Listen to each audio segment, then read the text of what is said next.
మణిపూర్ను శాంతి శ్రేయస్సుకు చిహ్నంగా మార్చాలని కేంద్రం ప్రయత్నిస్తుందని ప్రధాని మోడీ అన్నారు. అల్లర్ల బాధితులను ఆయన పరామర్శించారు.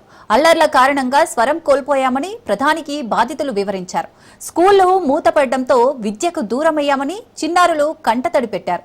చిన్నారుల బాధను చూసి మోడీ చలించిపోయారు.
మణిపూర్ను శాంతి శ్రేయస్సుకు చిహ్నంగా మార్చాలని కేంద్రం ప్రయత్నిస్తుందని ప్రధాని మోదీ అన్నారు.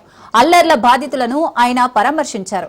అల్లర్ల కారణంగా స్వరం కోల్పోయామని ప్రధానికి బాధితులు వివరించారు. స్కూళ్లు మూతపడడంతో విద్యకు దూరమయ్యామని చిన్నారులు కంటతడి పెట్టారు. చిన్నారుల బాధను చూసి మోడీ చలించిపోయారు.